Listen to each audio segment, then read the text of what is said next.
Portuguese, Portuguese first European company Portuguese, and first European travellers was Vasco da Gama. Vasco da Gama arrived in India 1498. First ये जानने का प्रयास करो कि ये कैसे आ गए भारत। उदिता, याद है तुम्हें क्लास में समझाया था, क्लास में समझाया था मैंने, कुछ गलती से नहीं आएंगे थे हम, गलती से तो वो आगे थे। देखो, यानी Vasco da gamma Portuguese traveller arrive India, तो अराइव इंडिया जो आए थे, तो यहीं से हम लोग मॉडर्न इंडिया भी जनरली पढ़ते हैं। तो यह इंडिया आए, कैसे आए इंडिया, इसके पीछे कुछ सर्कमस्टांसेस तो थी। What were the circumstances? हाँ, why think about the trading of spices with India? केवल मसालों का व्यापार क्यों, और क्यों यूरोपियंस इस टाइम हमारे इंडिया में आए? देखो बेटा, पहले हम लोग ऑलरेडी पढ़ चुके हैं, हम लोग पहले कितनी बार पढ़ चुके हैं।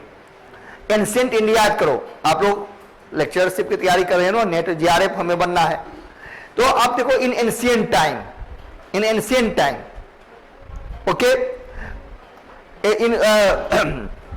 हमारा ट्रेड चल रहा था रोमन कंट्री के साथ, सिल्क रूट याद है, लाइट करो, याद है, सिल्क रूट का था हमारा, वहां से रोम के साथ हमारा व्यापार था। तो यूरोप एंड इंडिया रिलेशन तो हमारा बहुत पुराना है, India and Europe relation old है। कुषाण टाइम में हमने देखा कितना फ्लोरिश था रोमन ट्रेड, था ना, उस टाइम में हम लोग पढ़े थे। But after the Muslim invade जब हुआ, मुस्लिम आक्रमण हुआ, और उसके बाद भारत रोम का ट्रेड कम हुआ, उसका कारण मुस्लिम इन्वेड नहीं था, एक्चुअल रीजन ये था कि क्या क्या रोमन वालों ने क्या किया, चाइना से वो टेक्निक को चुरा लिया, टेक्निक सीख लिया, जिसके कारण वह भारत पर अपनी निर्भरता खत्म हो गया, वहां से व्यापार करने लगा। अब भारत रोम का ट्रेड डिक्लाइन भी हुआ था गुप्त आते आते। ये तो उस टाइम की बात है। But in the modern time बीच में ब्रेक हो गया व्यापार लंबे टाइम तक। बट इस टाइम हुआ क्यों? तो इस time what were the circumstances, क्या परिस्थितियां थी? वह वेस्ट से ईस्ट की ओर आ रहे हैं, यूरोप से, यूरोप क्या इंडिया के वेस्ट में है, वेस्ट से किधर आ रहे हैं? ईस्ट की ओर आ रहे हैं। अब देखो, याद होगा कि रेनासेंस पुनर्जागरण, renaissance began from the Italy in the 14th 15th century C. Italy से क्या हुआ? हम चलो यूरोप चलते हैं पहले कुछ देर के लिए, इसको समझने के लिए यूरोप जाना होगा, तब उसके बाद यहां पहुंचोगे, तब आप इसके बाद यहां पर आएंगे, ठीक है। तो यहां पर हम देखते हैं क्या, एंड 4th 5th सेंचुरीज में हम देखते हैं यूरोप में, इटली में रेनेसेंस यानी पुनर्जागरण, जिसका मतलब होता है, रेनेसेंस मतलब क्या हो रहा है? रीबर्थ, पुनर्जागरण, rebirth. And Renaissance was the intellectual movement, ये एक बौद्धिक आंदोलन था। They had the two main objective. Renaissance had two main objective. First, discover the new land, search the new land, establishment of new colonies यानी कि नए land की खोज करना, नए कॉलोनीज यानी उपनिवेश बनाना। Second, to promote a humanity, science and technology. देखो, in the middle era Europe, मध्यकाल यूरोप में थोड़ा समझना पड़ेगा, ठीक है, थोड़ा कंसेप्चुअल बात है। यूरोप में मध्यकाल में यहां पर क्या था? इन द मिडिल एज यहां पर क्या था? फ्यूडल्स, यहां पर कौन थे फ्यूडल्स? सामंत, सामंत थे। ओके, और सामंत जो आम जनता के हेल्प के लिए सोचते नहीं थे, वेलफेयर वर्क नहीं करते थे। And actually feudal lords, all the feudal lords, जितने भी फ्यूडल लॉर्ड्स थे, गाइडेड बाय पोप, चर्च। इनको गाइड करने वाला कौन है? चर्च, पोप, पादरी, ठीक है। और ये फ्यूडल्स लॉर्ड जो थे, यानी सामंत लोग जो थे, वह अपने बेनिफिट के लिए काम करते। मिडिल एज में, मिडिल एज की बात है, मध्यकाल की बात है। सामंत कभी भी आम आदमी के भलाई के लिए कभी नहीं सोचा। इसीलिए 1857 का रिवोल्ट इंडिया का देख लो। Why did not participate the intellectual peoples, educated peoples, middle class peoples? Why did not participate? क्यों नहीं किया? The revolt of the 1857 question बनता है, बहुत बड़ा क्वेश्चन है, कंसेप्चुअल बात समझा रहा हूं। 1857 के विद्रोह में जो मध्यम क्लास के लोग हैं, मध्यम वर्गीय लोग हैं, middle class society did not participate. Why? क्यों नहीं किया? Due to the revolt of the 1857 nature of the feudal characters, nature of feudal characters. उसका नेचर क्या था? फ्यूडल, सामंत, सामंत थे। अब देखो, उससे भी पहले की बात करो, हम जब देखते हैं भारत में भी प्री मिडाइवल टाइम, पूर्व मध्यकालीन भारत, कैरेक्टर क्या था इंडिया का? गवर्न कौन कर रहे थे उस टाइम इंडिया में? पूर्व मध्यकालीन भारत में गवर्न कौन कर रहा था? Feudal lords. जितने भी राजपूताना थे, नहीं बोलते राजपूत एज, फ्यूडल एज बोलते हैं ना उसको, सामंतवादी युग या राजपूत युग हम लोग कहते हैं। क्यों? सभी का कैरेक्टर क्या था? फ्यूडल्स था, सामंतवादी उनकी प्रणाली थी। उनके पास परमानेंट आर्मी नहीं होता था, वह भाड़े की सेना से काम करते थे, बोरो लेते थे आर्मी को, जो कि राज्य के लिए ऑनेस्ट नहीं होता था, ईमानदार नहीं होता था।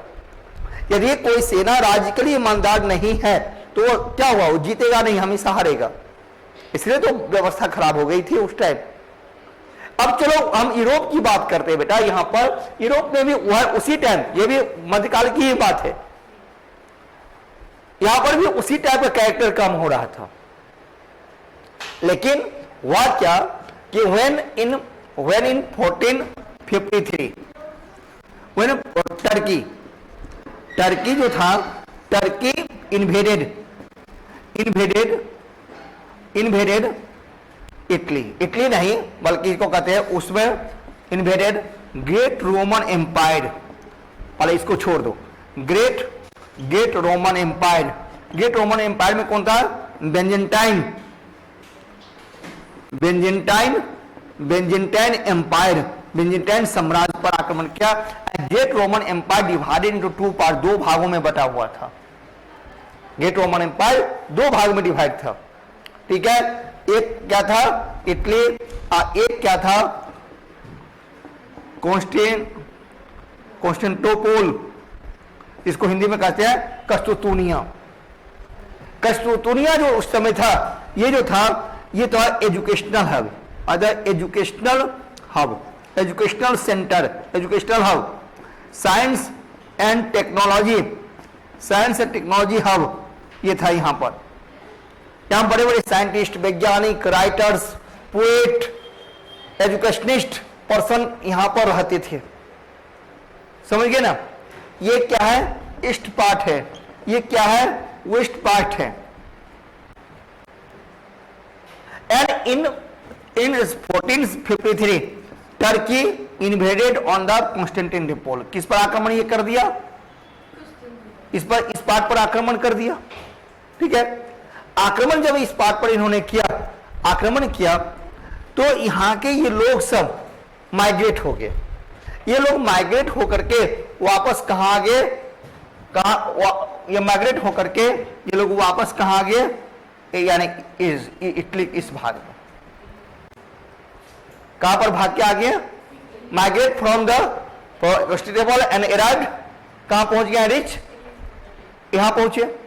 जिसके कारण क्या होता है, यहां से क्या हुआ, रेनेसेंस की शुरुआत होती है, यानी कि पुनर्जागरण की शुरुआत होती है, क्योंकि यहां पर एजुकेशनल हब बना, साइंस टेक्नोलॉजी की शुरुआत यहां से हुई। इसका बहुत बड़ा हिस्ट्री है जो वर्ल्ड हिस्ट्री का पार्ट है, और इसके पीछे बहुत सारे हो गया कारण भी है, जैसे कि जो साइंटिस्ट थे उनका योगदान है, पेंटर थे, चित्रकार थे, पोएट थे, उन सभी का बहुत बड़ा योगदान है। हो गया। अब जब यहां से, इसलिए मैंने कहा यहां से जब रेनेसेंस यानी कि रीबर्थ, पुनर्जागरण की शुरुआत होती है, तो यहां से स्प्रेड हुआ अलग यूरोपियन कंट्री में। Renaissance spread other European countries, Britain, France, Spain, पुर्तगाल, नीदरलैंड एक्सेट्रा, डच, बहुत सारे देशों में क्या हुआ, स्प्रेड हुआ। जब स्प्रेड हुआ बहुत सारे देशों में हुआ, तो अपने अपने ये लोग कॉलोनीज यानी अपने अपने उपनिवेश एस्टैब्लिश स्टार्ट कर दिया, क्योंकि साइंस टेक्नोलॉजी का विकास हो रहा था, सब कुछ का विकास हो रहा था, रूट की विकास हो रहा था, जानकारी मिल पा रही थी। तो क्या हुआ, तो अनेक उपनिवेश की स्थापना होने लगे, एस्टैब्लिशमेंट होने लगा। उसमें से दो काफी होशियार थे, एक स्पेन और दूसरा पुर्तगाल। दो बहुत बड़े होशियार लोग थे, ठीक है, क्योंकि यूरोप में जो था, यूरोप में स्प्रेड होने की संभावना कम थी, कंपटीशन नहीं था, अदर जगह ये लोग खोजना स्टार्ट कर दिया, कोई और जगह मिले। तो ये हुआ कि स्पेन के कौन थे, कोलंबस। स्पेन का कौन था, कोलंबस। कोलंबस गलती से पहुंच गया कहां, America. Columbus cape of good hope, cape of good hope route तक पहुंचा, वहां तक पहुंचा, कैप ऑफ गुड होप के रास्ते तक वहां तक पहुंचा। उसके बाद उसका आगे की रास्ता मालूम नहीं था, वो उल्टा चला गया और कहा कि यही इंडिया है, और उसको नाम दे दिया रेड इंडियंस, गलती से। फिर उसके बाद इन 14 पुर्तगाल के थे, इसी पुर्तगाल के कौन थे, वास्को डी गामा। अब देखो यहां पर इसी पुर्तगाल के कौन थे, वास्को डी गामा, जो कि ये भी कहां पहुंचा है, कैप ऑफ गुड होप पहुंचा। कैप ऑफ गुड होप कहां पर है, कहां पर है, साउथ अफ्रीका, एकदम बिल्कुल नीचे पॉइंट पर है, हाँ साउथ अफ्रीका। जब यहां पहुंचा तो इसको भी इससे आगे का रास्ता नहीं मालूम था, रास्ता नहीं मालूम था। तो वहीं पर Indian merchant, he met the Indian merchant Abdul Malik, Gujarati merchant, उससे मुलाकात होती है। And Gujarati merchant Abdul Malik guided him, उसको गाइड किया है, किसको, वास्को डी गामा को, और गाइड किया है, और उसी के गाइड से यह कहां पहुंच जाता है, कालीकट पहुंचता है। समझ गए। तो इस प्रकार से क्या हुआ, पोर्तुगीज का यानी यूरोपियंस का भारत में अराइवल होता है, ठीक है, हाँ अभी, हाँ अब तो बताएंगे ना, ठीक है। तो इस प्रकार से आगमन हुआ। आगमन कैसे हुआ, जब यह पहुंचा, कहता है कि बेटा तुम तो गलत इंडिया खोज लिया, इंडिया तो इधर है नहीं, वो तो निकला था इंडिया के लिए ही निकला था, बट वो जब कैप ऑफ गुड होप पहुंचा है, उसके आगे उसको रास्ता नहीं मालूम हम जाए कहां, तो वो उल्टा निकल गया, तो पहुंच गया अमेरिका। उसके साथ एक उसके साथ उसके यात्री थे, उसका नाम तो व्यक्ति का नाम है अमेरिका, उसके नाम पर जिन्होंने मैपिंग तैयार किया है वहां पर, ठीक है। कंपास उस समय हो गया था, कंपास हो गया था, कंपास की जानकारी थी तब तो सी रूट से लोग चले थे। कंपास ठीक है, डायरेक्शन पहले ही से, और सी में जाकर के कंपास कैसे काम करता है इस पर भी लोग पहले काम कर चुके थे यूरोप में, तब वहां से वो निकले थे, तब तो रास्ता उन्होंने जाना। अब उनके साथ वो व्यक्ति था अमेरिका जिन्होंने मैपिंग वगैरह वहां तैयार किया, इसलिए नाम उसके नाम से है अमेरिका, तो उन्होंने इसका नाम दे दिया रेड इंडियंस। रेड इंडियंस का लगा, तो वो गलती से पहले तो खुश हुआ यही इंडिया है, वो खुश हो गया, अरे बुर्बक ये तो कहीं और तुम चला गए, इंडिया तो इधर है। तो इस प्रकार से यूरोपियंस का आगमन क्या होता है, भारत में होता है। और इस प्रकार से वास्को डी गामा यानी पोर्तुगीज पहले और वास्को डी गामा पहले ट्रेवलर जो इंडिया आए। ठीक है, तो इंडिया आने के पीछे क्या सर्कमस्टांसेस था, क्या परिस्थितियां थी, समझ में आया क्यों क्या क्या? मेन बात फिर से बता देता हूं। इटली में क्या हुआ था, पुनर्जागरण। ठीक है, हाँ ये तो हाँ लिखो, लिख सकते हो, समझने की बात है। देखो कोई चीज हम पढ़ते हैं, कोई भी चीज हम पढ़ते हैं तो उसका सर्कमस्टांसेस और बेसिक रूट पॉइंट हमें जानना चाहिए। कोई व्यक्ति कहीं पर अराइव होता है, पहुंचता है, तो उसके पीछे उसका कोई एम होता है, कुछ सर्कमस्टांसेस होती है, कोई परिस्थितियां होती है, तब तो कोई आता है, तब तो वो हो जाएगा। तो उस परिस्थितियों को समझना हमारे अनिवार्य होता है। सब कुछ का एक रूट बना हुआ है, जड़ बना हुआ है, तब जड़ से ही सब कुछ निकलता है। बिल्कुल, यहां आने के पीछे भी कुछ परिस्थितियां हैं, एक मोटिव होता है, एक मिशन होता है, एक ऑब्जेक्टिव होता है, एक विजन होता है, और एक सर्कमस्टांसेस होती है। नहीं होता है, तब तो हम कहीं पर जाते हैं। वही बात इसको, इस सर्कमस्टांसेस को हमने समझा कि इसके आगमन के पीछे क्या बैकग्राउंड थी, क्या पृष्ठभूमियां थी। राइट, तो क्या हुआ 14वीं-15वीं सदी में, क्या हुआ इटली में, क्या हुआ पुनर्जागरण हुआ। उससे पहले क्या था, ग्रेट रोमन एम्पायर था। तो ग्रेट रोमन एम्पायर था यानी बेंजेंटाइन साम्राज्य थी यहां पर। लेकिन क्या हुआ 1453 में टर्की ने आक्रमण किया, कहां पर, कस्तुतुनिया पर आक्रमण किया। और कस्तुतुनिया के आक्रमण के कारण क्या होता है, ग्रेट रोमन एम्पायर बेंजेंटाइन साम्राज्य का डिक्लाइन भी हो जाता है, पतन भी हो जाता है। और ये लोग भाग करके किधर आ जाते हैं, इटली की तरफ आते हैं। और यहीं से शुरुआत होता है किसका, पुनर्जागरण। पुनर्जागरण क्या है, रीबर्थ, यानी इसका मतलब क्या हो गया, यानी कि फिर से जागरण। तो फिर से जागे क्यों, क्या हम सो गए थे जो फिर से जागे? नहीं, क्यों, ड्यू टू फ्यूडल कैरेक्टर्स। वहां पर उससे पहले शासन किसके थे, सामंतों की शासन होते थे। और सामंत को गाइडलाइन करने वाला कौन होता था, चर्च होता था, यानी पादरी होते थे, पोप के द्वारा होता था, जिसमें मानवता बिल्कुल नहीं था, आम जनता के भलाई के लिए नहीं सोचते थे। लेकिन जैसे साइंस टेक्नोलॉजी का विकास होता, वहां पर लोग ट्रेड करना शुरू कर दिए, व्यापार करना शुरू कर दिए, लोग खुद सिटी की ओर जाने लगे अपना सामान बेचने के लिए। हम सामंत के हाथों नहीं बेचेंगे, हम खुद जाकर के अपने सामान बेचेंगे। सामंत 10 रुपए दे रहा है, बाजार में हमें इसका वैल्यू मिल रहा है 40 रुपये। हम खुद, इसी से क्या हुआ, लोग अवेयर होते हुए चले गए।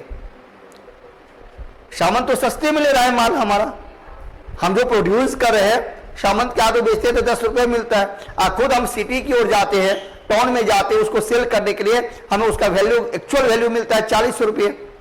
तो इससे क्या हुआ, सिटी का विकास हुआ, लोगों के में अवेयरनेस आई, लोग पीपल्स क्या बन गए, अवेयर हो गए वहां की जनता कि नहीं ये तो गलत है, सामंत तो गलत कर रहा है, ये तो हमारी भलाई की बात करता नहीं, हमारा शोषण हो रहा है। इसलिए क्या हुआ, सामंतों के विरुद्ध विद्रोह हो गया वहां पर। उसके बाद चर्च के विरुद्ध विद्रोह होता है वहां पर, धर्म के, जिसको बोलते हैं धर्म सुधार आंदोलन हुआ वहां पर। तो यूरोप की बातें हैं, ठीक है। और जो इसीलिए मैंने कहा have the two main objective of the renaissance, इसका दो मुख्य उद्देश्य था, एक नए colonies, establishment of new colonies, search discover a new land, दूसरा humanity and science and technology, इसका विकास का, मानवता का विकास, विज्ञान का विकास, टेक्नोलॉजी का विकास, समझ गया। और इसी में दो थे, स्पेन और पुर्तगाल। स्पेन के कोलंबस और पुर्तगाल के कौन थे, वास्को डी गामा, जो कहां पहुंच गया, भारत है। अब वहीं से हम लोगों को पढ़ना है। परिस्थितियां समझ गए, याद रहेगा, याद रहेगा ना, हाँ आप बता रहे। अब यहां आते हैं, ठीक है। अब मैंने बताया था आप लोगों को, अभी जस्ट बताया था, prince Henry of Portugal encourage for the discovery of the sea route of India. उन्होंने ही लोगों को इनकरेज किया, प्रिंस हेनरी ने सबको प्रोत्साहित किया, इनकरेज किया यह काम करने के लिए। ओके, मिटा दो। अब देखो,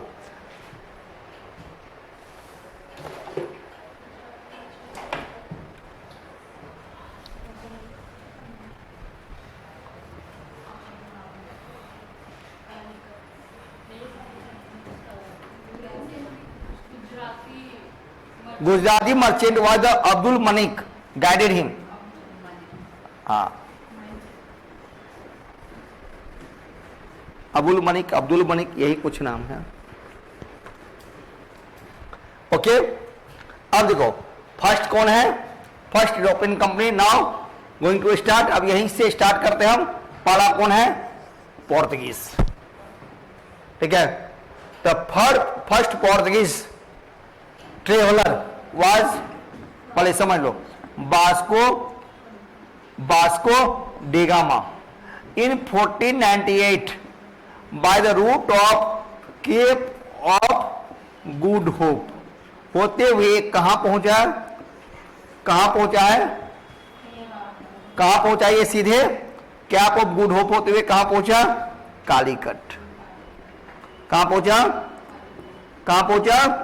कालीकट, केरला, ठीक है। कैप ऑफ गुड होप के रास्ते होते हुए, ये रूट का नाम है। And cape of good hope, this route was discovered bye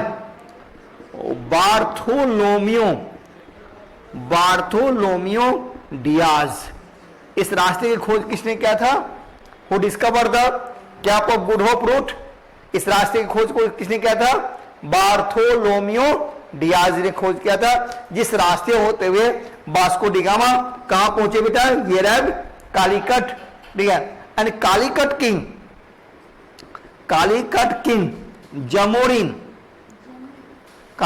Zamorin warm welcome, did a warm welcome, उनका क्या किया, शानदार यहां पर क्या किया, स्वागत किया।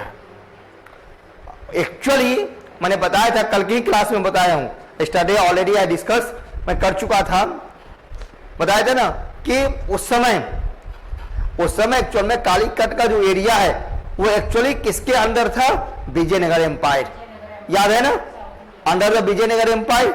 और मैंने बताया था कि पोर्तुगीज ट्रेवलर के साथ कृष्णदेव राय का अच्छा रिलेशन भी था, याद है, क्यों था, घोड़े का इंपोर्ट चलता था वहां पर, एक्सपोर्ट इंपोर्ट करते थे। अब देखो, Calicut king Zamorin did a warm welcome, शानदार स्वागत किया, ओके, स्वागत किया। अब देखो यहां पर, and Vasco da Gama arrived India, they had the main object, इसका उद्देश्य क्या था भारत में आने का, क्या था, ट्रेड एंड कॉमर्स, व्यापार वाणिज्य। और ट्रेड भी किसका करना है, किसका करना था, स्पाइसेस, मसालों का व्यापार।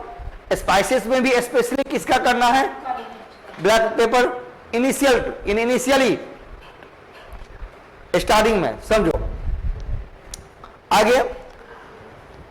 अब यहां पर एक बार ज्योग्राफिकल रूट देखो, ये क्या है, आंध्र प्रदेश से तमिलनाडु के नीचे भाग, ये दक्कन के पार्ट से लेकर के नीचे भाग,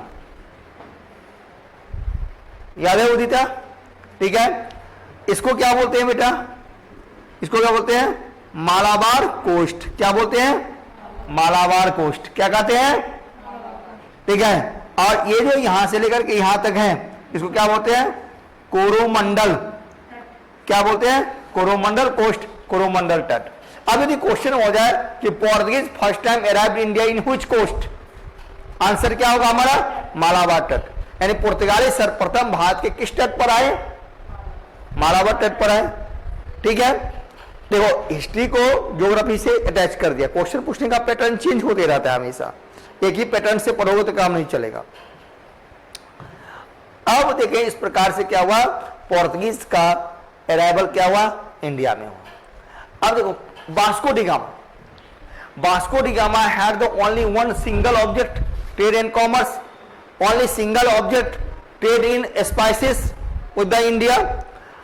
अब यहां पर देखो बेटा कि Vasco da Gama stay India only 2 years, Vasco da Gama stay India only 2 years, and within 2 years he got a benefit 60 times out of total capital, and in 1500 he returned।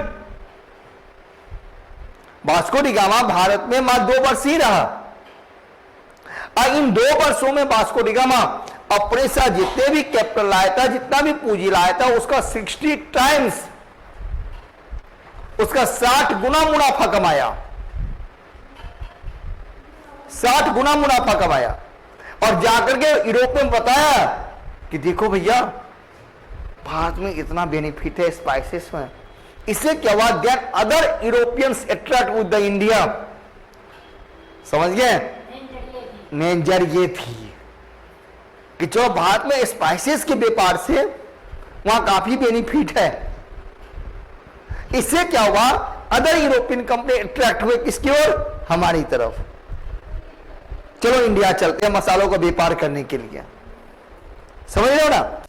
अब क्वेश्चन तुम्हारे मन में आ सकता है बेटा कि why Vasco da Gama stay only 2 years, मात्र 2 वर्ष ही भारत में क्यों रुका, क्यों रुका।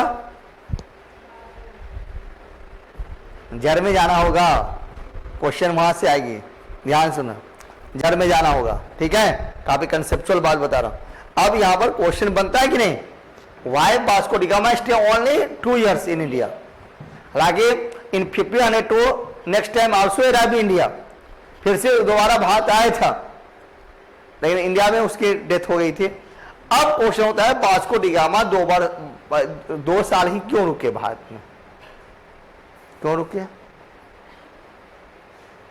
क्यों रुके, उदिता क्यों रुके। जिट्सॉन, your hair style is very attractive.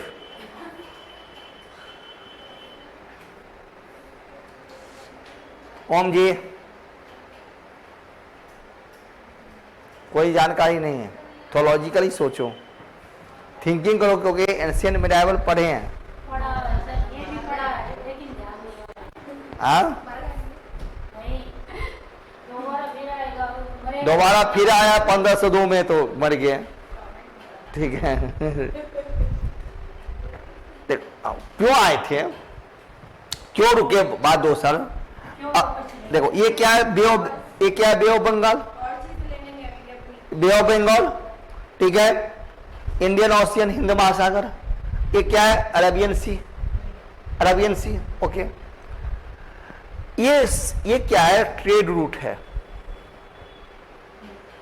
ये क्या है, ट्रेड रूट है, व्यापार करने का रास्ता है।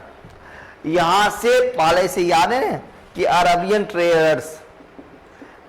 ट्रेडर्स इस रूट से व्यापार करते हुए, इधर से व्यापार करते, अरबियन सी से व्यापार करते हुए आगे ऊपर सिंध निकलते हुए, सिंध होते हुए जाते थे, सेंट्रल एशिया व्यापार होता था।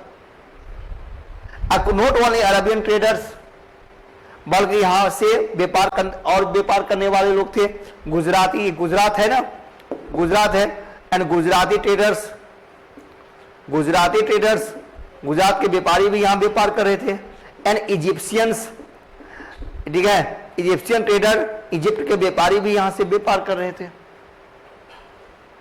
एक उन लोगों का हमारा पढ़े ना मिडाइवल इंडिया में, एंशिएंट टाइम में जो व्यापारिक रूट था यहां, ये क्या है, अरब सागर से होते हुए, सिंध होते हुए व्यापार की जाती थी, और फिर सेंट्रल एशिया पहुंच जाता था, ठीक है, मिडिल ईस्ट होते हुए सेंट्रल एशिया वगैरह व्यापार करते थे। अब ये एक्चुअल पुराने समय से व्यापार यहां पर ट्रेड कौन कर रहा है, व्यापार यहां पर कौन कर रहा है, अरे भैया अरब के व्यापारी, गुजरात के व्यापारी और इजिप्ट के व्यापारी यहां पर व्यापार कर रहे हैं। लेकिन एक नया व्यापारी यहां पर आ गया, कौन आ गया नया व्यापारी, वास्को डी गामा, पोर्तुगीज, ये कालीकट कहाँ है? अरेबियन सी में है ना। कालीकट कहाँ है? अरेबियन सी में है। तो यहां पर एक new traders arrived, new traders arrived, ठीक है। तो इसको लगा ना कि हम यहां से व्यापार करते, एक नया व्यापारी कैसे आ गए यहां पर, ये तो हमारा रूट है।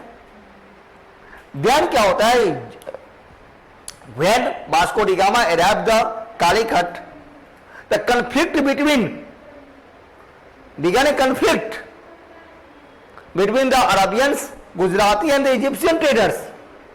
झगड़ा होता है, कंफ्लिक्ट होता है, किसके साथ? गुजराती, इजिप्ट, यहाँ के जो व्यापारी थे उनके साथ किसका कंफ्लिक्ट होता है?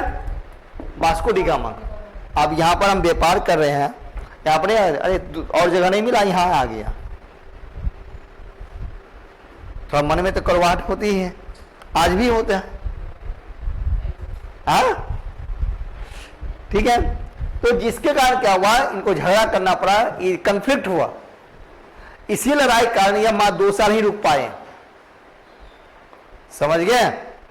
लेकिन झगड़ा होने के बावजूद भी, लड़ाई होने के बावजूद भी 60 टाइम्स बेनिफिट, 60 गुना मुनाफा कमाया।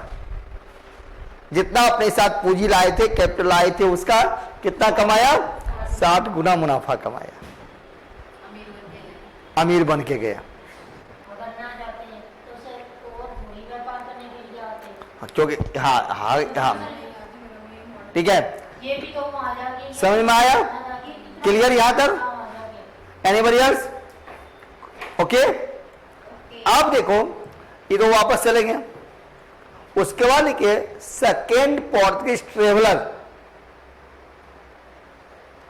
Second Portuguese traveller Alvares Cabral, second Portuguese traveller Alvares Cabral in 1500 arrived India with, उसके साथ बार्थोलोम्यू डियाज भी था, ठीक है। लेकिन इसी का नाम होता है second Portuguese traveller was Alvares Cabral in 1500 arrived India, arrived Calicut. ये भी कहां पहुंचता है? कालीकट आया, इस झगड़ा को सुलझाने के लिए। कालीकट के शासकों के साथ, लोगों के साथ अच्छा रिलेशन बनाने के लिए झगड़ा हो गया था ना, ठीक है। वास्को डी गामा आगे पैर फंसाने हैं, हाँ, आए थे।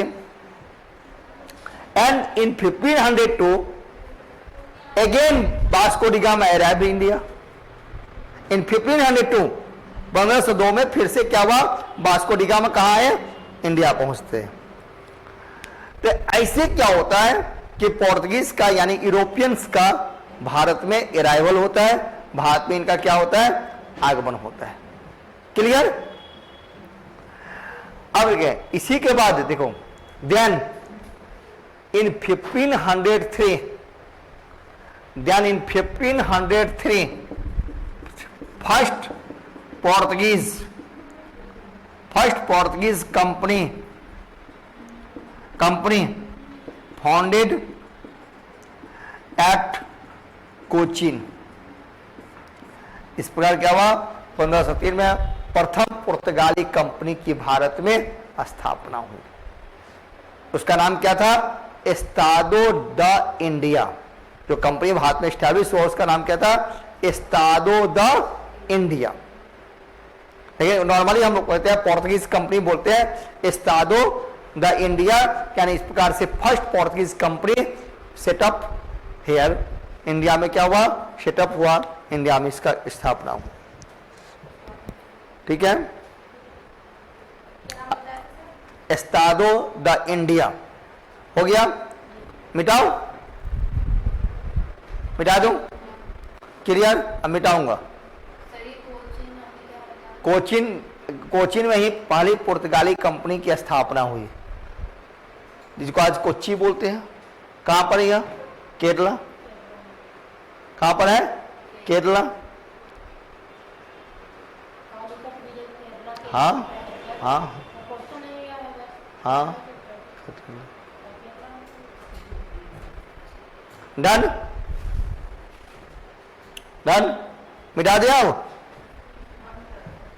सुने ना, मिटा दूं?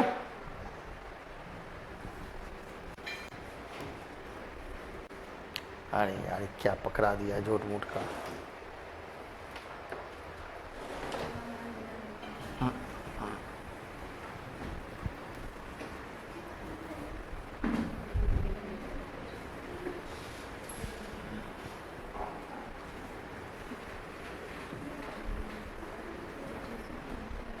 अब देखो इस प्रकार क्या हुआ, first company, first Portuguese company established at, कहां पर हुआ, कोचीन।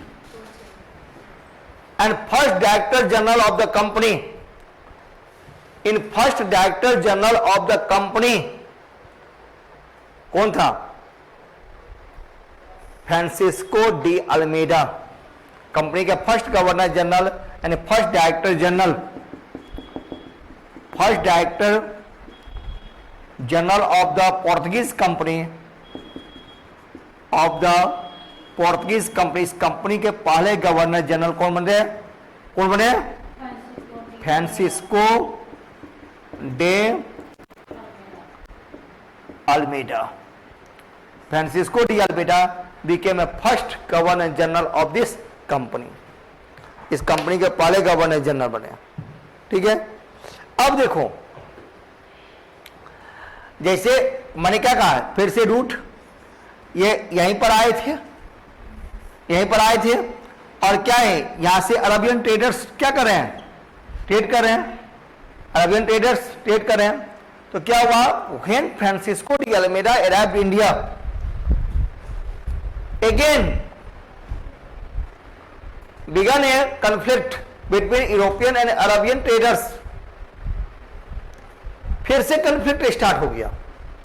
एंड यहां पर कौन है, मैंने क्या, अरेबियन ट्रेडर्स, ठीक है, Egyptian traders and the Gujarati व्यापारी, सभी ने क्या किया, फ्रांसिस्को डी अल्मेडा का अपोज किया, विरोध करना स्टार्ट किया।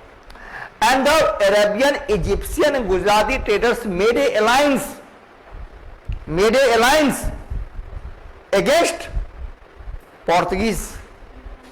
इन तीनों ने मिलकर के गठबंधन तैयार किया, किसके विरुद्ध तैयार किया, पोर्तुगीज यानी फ्रांसिस्को डी अल्मेडा के विरुद्ध तैयार किया। क्योंकि एक नए ये लोग नहीं थे, इनका मानना था कि हमारा पुराना रूट है ना, ये नया आदमी कहां से आ गया, नहीं करने देंगे व्यापार तो उसको। जैसे हो जाता है ना, हमारा कोई यहां पर कारोबार है, कोई नया आ गया, क्या, अरे मतलब हमारे सामने तो घर के सामने रहते थे ना, जैसे रेठाला नाम की मैं वो नहीं जाती आरटीवी छोटी वाली बसें, उसके दोस्त ने आरटीवी चलाना शुरू कर दिया, तो उसको मार दिया उन्होंने जान से। तो तुम क्यों चलाया, हाँ, किसी रूट पे क्यों चलाई, हाँ। हो गया ना झगड़ा, हाँ। तो यही होता ही है, वो भी टुकड़े पड़ती। ठीक है। जैसे क्योंकि कंपटीटर हो गया ना, जो अधिक सुविधा देगा उसको अधिक व्यापार करेगा। जैसे हमारा कोचिंग है तो हम बोलते हैं ना, इधर भी है नहीं बोलते हैं, इधर भी है और इधर भी है। वो तो इतना ही लेता है, वो इतना कर रहा है, वो ये कर रहा है, वो ये कर रहा है। हम लोग बोलते हैं कि नहीं बोलते हैं, क्यों बोलते हैं, यही है। तो इसे ऐसे समझो, मतलब जनरली वे में हम लोग समझते हैं। तो क्या हुआ, Arabians, Egyptians, Gujarati traders made a alliance against the Europeans, Portuguese and challenged him. और ये जो है Arabian traders, Gujarati traders and the Egyptian, ठीक है, इजिप्शियन ट्रेडर्स, इजिप्ट वाले, ये तीनों ने मिलकर अलायंस तैयार किया, किसके अगेंस्ट में, यूरोपियन मीन्स इस टाइम यूरोपियन का मतलब क्या है, पोर्तुगीज यानी कि फ्रांसिस्को डी अल्मेडा के अगेंस्ट में इन्होंने क्या तैयार किया है, अलायंस तैयार किया और इनको चैलेंज दिया। जिससे क्या होता है, एक युद्ध होता है जिसका नाम है बैटल ऑफ चौल। क्या बोलते हैं? बैटल ऑफ चौल इन 1508। क्या होता है? बैटल ऑफ चौल, चौल का युद्ध। And battle of Chaul between, this battle between, क्या बैटल किसके किसके बीच है? पोर्तुगीज, पोर्तुगीज मीन्स मैंने फ्रांसिस्को डी अल्मेडा, समझ रहे हो ना, and the three powers, Arabians, Arabian, Gujarati, Gujarati and the Egypt. ठीक है, मैंने कहा था नहीं बंद हो जाएगा।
Okay, done.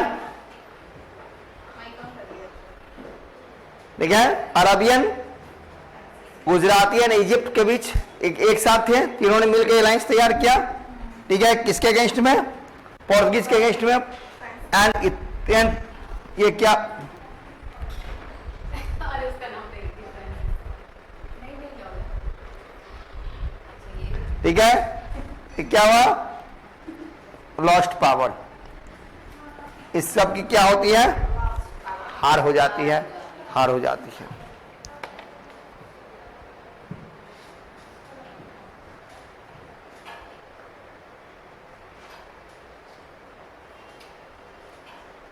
तीनों में हार हो जाती है। जी,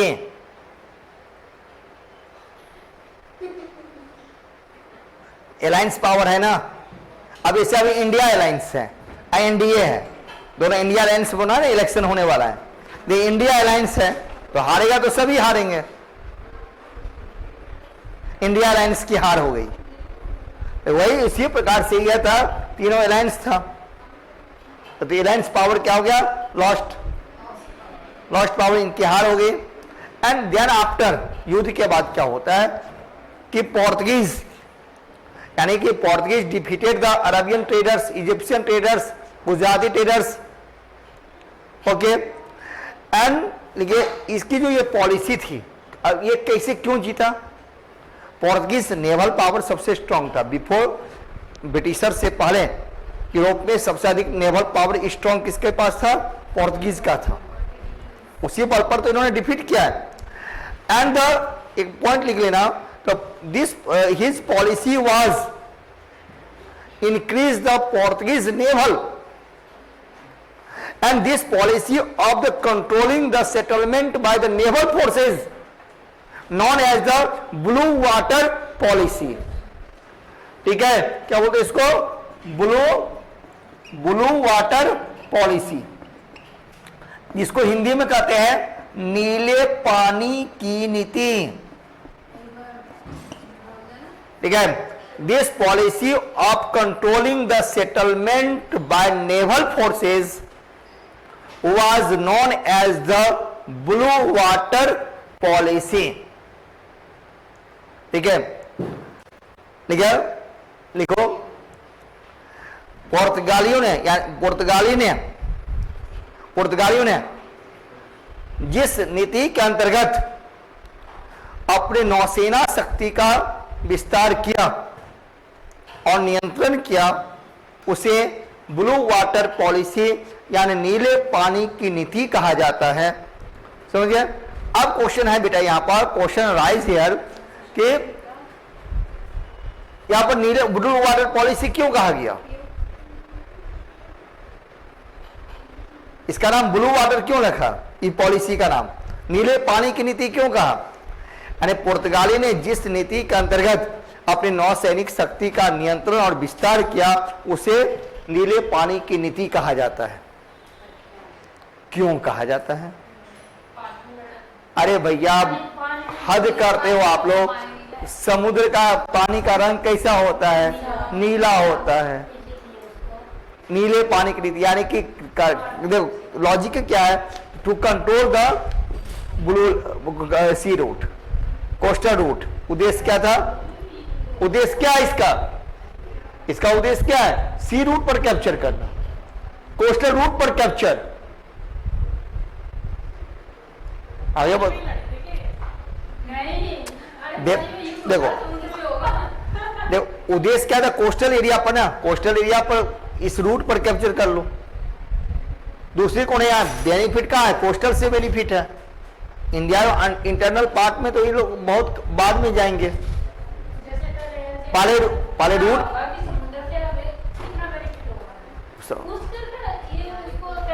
कैप्चर करें हैं,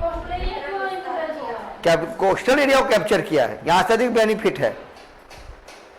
ट्रेडर्स है ना, ठीक है।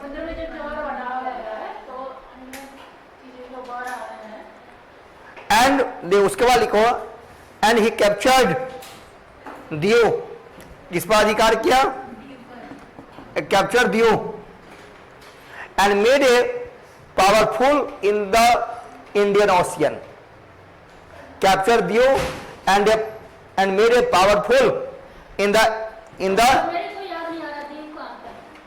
कोई बताओ? दमन द्वीप, दमन एंड द्वीप। लोकेशन बताइए एनीबॉडी एल्स?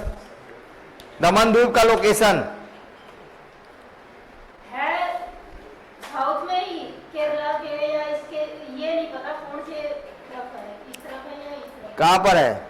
इंडिया में कहां पर है द्वीप? कोई बताओ भैया। वही तो पूछ रही हूं ना। नहीं हमें क्यों बताओ ये छोटी छोटी बात? क्या आप ये बता दो, ईस्ट में है या वेस्ट में है? वो अभी नहीं बताऊंगा, वो अभी नहीं बताऊंगा, बता दो ना। आप लोग बताइए कहां पर। दमन द्वीप का नाम सुने हो? जी। दमन कहाँ है, द्वीप कहाँ है? हमारे पास मैप नहीं है, यही दिक्कत हो जाता है। यहाँ पे खोलो ना सर। ये नहीं है ना।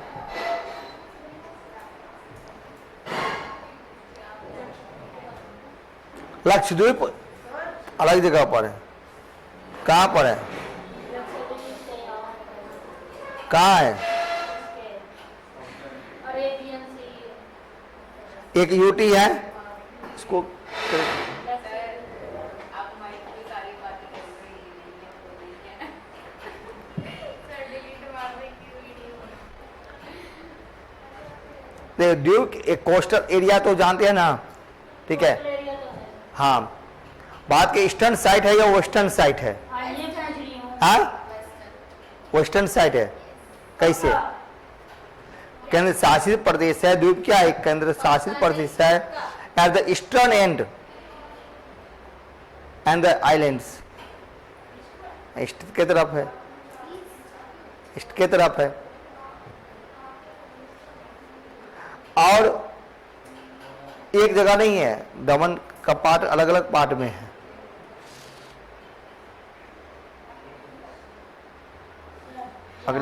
अगले क्लास से मैं यहाँ पर मैप रखवाऊंगा। नहीं सर, आप यहाँ समझ में दमन वहाँ है और दीव यहाँ है। आप video delete shocking reaction reaction में रिकॉर्ड हो रहा सबकी आवाज में।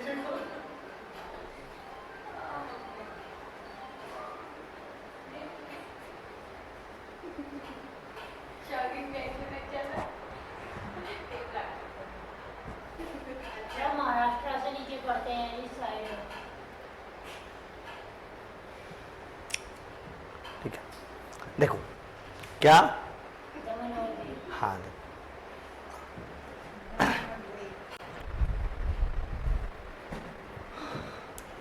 गुजरात देख रहे हो, ठीक है, गुजरात दिख रहे हो, गुजरात में डिस्ट्रिक्ट है जूनागढ़। जूनागढ़ डिस्ट्रिक्ट के लोकेशन में कौन आता है, दीव आ जाता है। ईस्टर्न साइड में नहीं है, तो मतलब जांचने के लिए कहा था। बहुत पास में है, गुजरात के बहुत पास में है, जूनागढ़ के बहुत पास में है दीव। और क्या तो कल देख के आओ मुझे। हाँ क्या लिखूं, अच्छा द्वीप पर अधिकार किया। द्वीप पर अधिकार करने के बाद क्या हुआ, वह पूरे, हाँ पुर्तगालियों ने उसके क्या हुआ, अरबियन सी, बार बोला अरबियन सी में द्वीप है ना, तो ईस्ट की तरफ कैसे जाओगे, ठीक है, आप लोग क्रॉस भी नहीं करते हो, ईस्ट की तरफ कैसे जाएंगे, ईस्टर्न में कैसे होगा। जब हम मैंने कहा कि द्वीप पर कब्जा करने के बाद वह अरबियन सी पर यानी इस रूट के वह बहुत बड़े पावरफुल बने। तो इस प्रकार से क्या होता है, समझ गए। उसके बाद ये क्या है, इस रूट का पर यानी कि इसी रूट में पावरफुल बने, एक शक्तिशाली बने। अब देखो इसके बाद तो दूसरे पोर्तुगीज ट्रेवलर हैं Alfonso de Albuquerque. Second Portuguese director general of this company was कौन है, अल्फांसो डी अल्बुकर्क। मिटा दें इसको, Alfonso de Albuquerque, Alfonso de Albuquerque. कल भी मैंने बताया था Alphonso day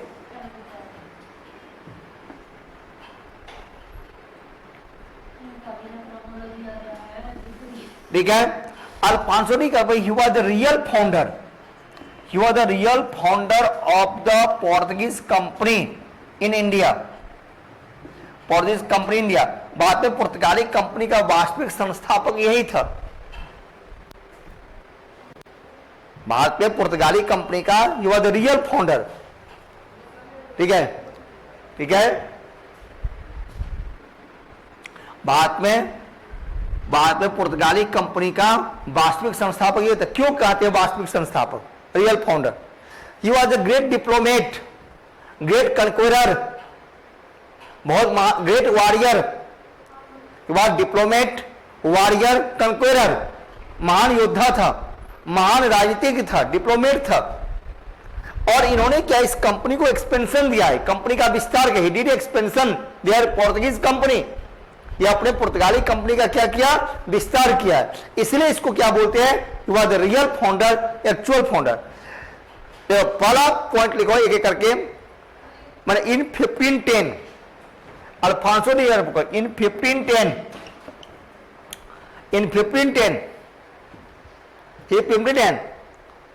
he captured Goa, he 1510 he captured Goa, he 1510 he captured Goa from the Sultan of Bijapur, from the Sultan of Bijapur।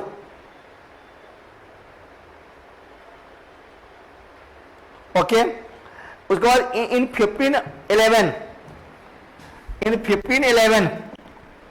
देखो इन 1511 he captured Ceylon and Malacca, he captured Ceylon and Malacca, Ceylon and Malacca पर इन्होंने अधिकार किया, company का विस्तार भी किया।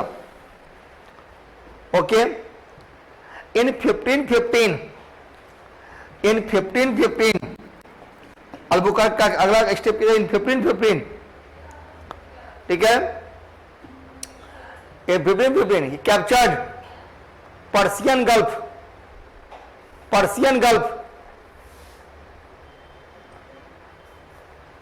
and port of Hormuz, Persian Gulf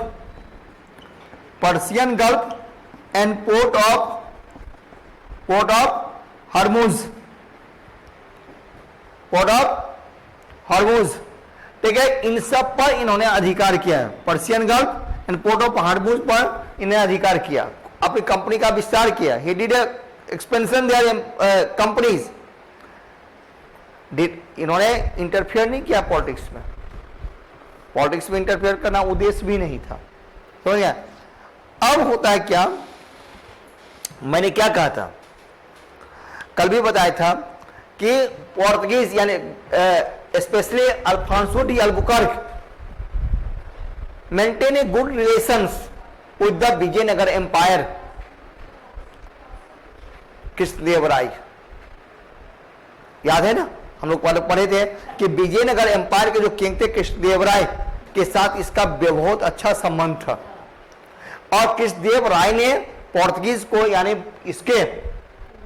इसे वहां पर भटकल में फोर्ट बनाने का अनुमति भी दिया था। कल मैं लिखवाया हूं क्लास में आप लोगों को, क्यों? और पोर्तुगीज के साथ इन्होंने क्या किया, घोड़े इंपोर्ट करते थे। कौन? विजयनगर एम्पायर, विजयनगर साम्राज्य करता था। तो ये maintain a better relation, good relation with the Vijayanagar empire. Vijayanagar साम्राज्य के साथ इसका बहुत अच्छा संबंध था।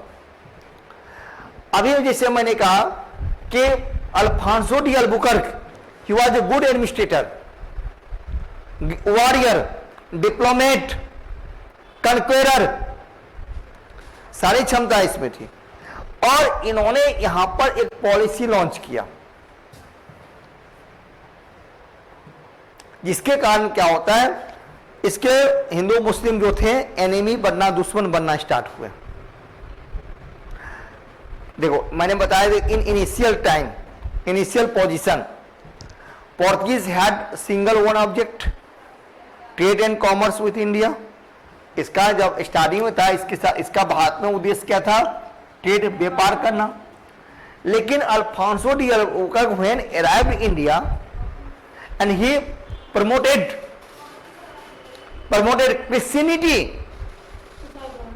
ईसाई धर्म को प्रचार प्रसार करना प्रारंभ किया। इसलिए क्वेश्चन भी होता है कि पोर्तुगीज का भारत में दो उद्देश्य था। Portuguese had 2 aim in India, भारत में इसका दो उद्देश्य था। पहला उद्देश्य क्या था, ट्रेड, व्यापार करना। दूसरा उद्देश्य क्या बन गया अब, प्रमोशन ऑफ क्रिश्चियनिटी, ईसाई धर्म का प्रचार करना। और जिसके कारण क्या होता है कि इसके बहुत सारे लोग एनिमी बनने लगे, हो गया। The Muslim became enemy of the Portuguese because there religious policy. इसके मुस्लिम लोग भी इसके दुश्मन बन गए। अल्बुकर्क के धार्मिक नीतियों के कारण लोग इसके दुश्मन बन गए। अब इसके नीतियां क्या थी मैं समझा देता हूं कि he encourage the marriage between the Portuguese and the Indian womens. इसकी पॉलिसी क्या थी, he encouraged marriage between the Portuguese and the Indian womens. भारतीय महिलाओं को पुर्तगाली लोगों से विवाह करने को प्रोत्साहित किया। क्यों, क्यों? इसका उद्देश्य क्या था, भारत में ईसाईयत का प्रचार, भारत में ईसाई धर्म का विकास, विस्तार। हाँ इसलिए इन्होंने यह काम किया, ठीक है। और यही पॉलिसी जो था पोर्तुगीज के लिए बहुत बड़ा खतरा भी उत्पन्न कर दिया।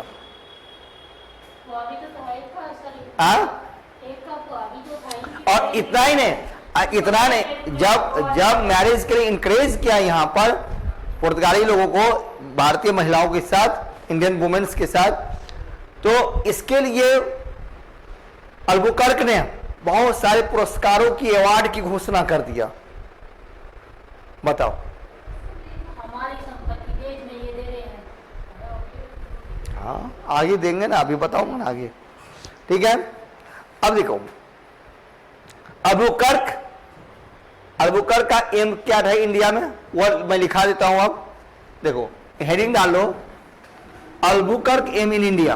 बाद में अल्बुकर्क की एम, अल्बुकर्क का बाद में एम क्या था, ठीक है, M in India.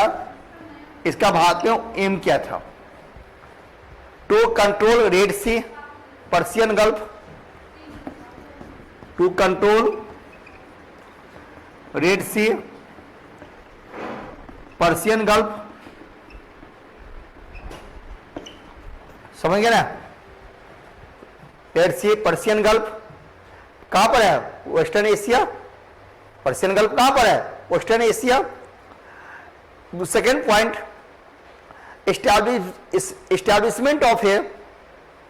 establishment of a Portuguese headquarter on the west coast. Establishment of a Portuguese headquarter on the west coast. On the west coast, ठीक है, यानी पश्चिमी तटों पर पुर्तगालियों के मुख्यालय स्थापित करना। एंड थर्ड, तीसरा पॉइंट यहां लिख लो, हाईलाइट करके, इंपॉर्टेंट करके लिख लो कि destroy the Arab merchant in the fort east and far east and Malaya. लिख लो, destroy the Arab merchandise in the far east and the Malaya. देखो, मलाया के क्षेत्रों से अरब के व्यापारियों को समाप्त कर देना, वहां के उसके व्यापारी को समाप्त कर देना। हाँ लिख लो ना, ठीक है। तीसरा उद्देश्य में लिख लो, मलाया के क्षेत्रों से अरब व्यापारियों का प्रभुत्व को समाप्त करना। मलाया क्षेत्र से पुर्तगालियों के प्रभुत्व को समाप्त करना।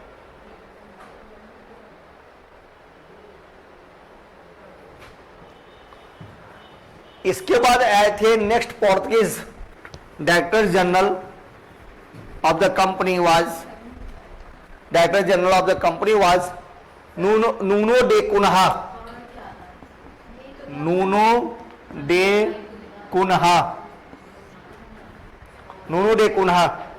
क्या हुआ? एक और पॉइंट लास्ट हुआ तो बोला मलाया के क्षेत्रों से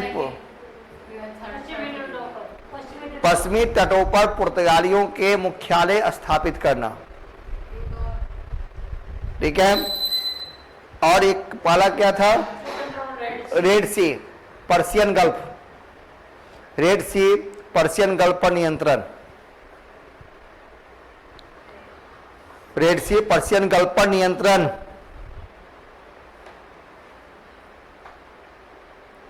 हो गया। अब उसके बाद कौन है? उसके बाद कौन है? Nuno de Cunha. Nuno de Cunha next director general of the company. He establish Portuguese factory at Saint Thome. Establish factory Saint Thome. Saint Thome कहां पर? कहां पर हो गया? Madras, Saint Thome and Hooghly. Hooghly बेटा बंगाल। तो सेंट थोमे कहां हो गया? मद्रास, ठीक है। और बंगाल, हुगली कहां है? बंगाल। एक देखो एकदम बिल्कुल, एक देखो बिल्कुल ऊपर। ये क्या है? बिल्कुल एक यहां पर सेंट थोमे यहां है और हुगली यहां है। यहां पर क्या किया? अपनी फैक्ट्री एस्टैब्लिश किया। कौन? Nino da Cunha. Okay. And Goa made a new headquarter of the Portuguese company. और गोवा के उन्होंने क्या किया?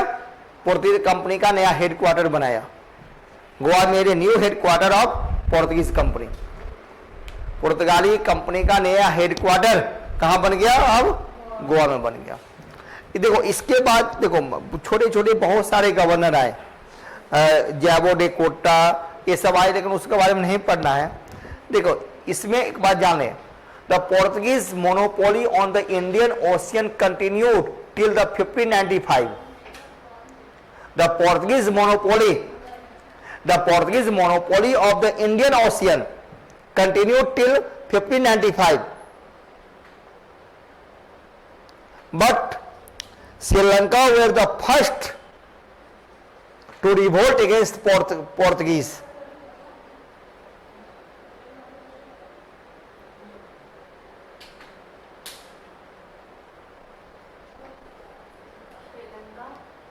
एक minute. And the Portuguese started cartaz system, एक नया सिस्टम उन्होंने क्या था, कार्टेज सिस्टम को इन्होंने लागू किया था। Started cartridge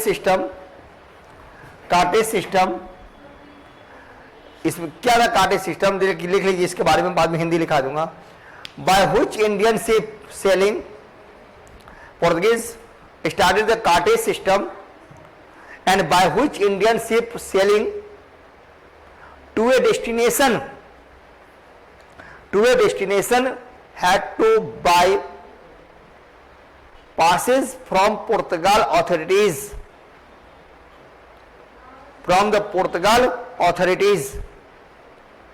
by which Indian ship sailing to the destination had to buy passes from Portugal authorities। एक प्रकार का ये लाइसेंस था। हिंदी में लिख लो आप लोग। एक ये पुर्तगालियों ने, सर उसके पहले भी हाँ वही लिखा लो, वही लिखा रहा हूं, पुर्तगालियों ने, उससे भी पहले का लिखा रहा हूं। पुर्तगालियों ने, इंडियन ओशियन को क्या बोलते हैं,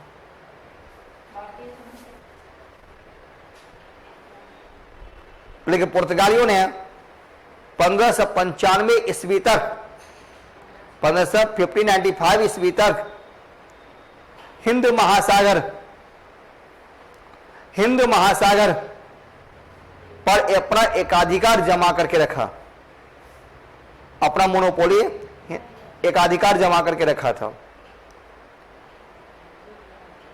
नेक्स्ट पॉइंट देखो, श्रीलंका सबसे पहले पुर्तगाल के अगेंस्ट में विद्रोह किया। सबसे पहले श्रीलंका पुर्तगाल के विरुद्ध विद्रोह किया था। ओके,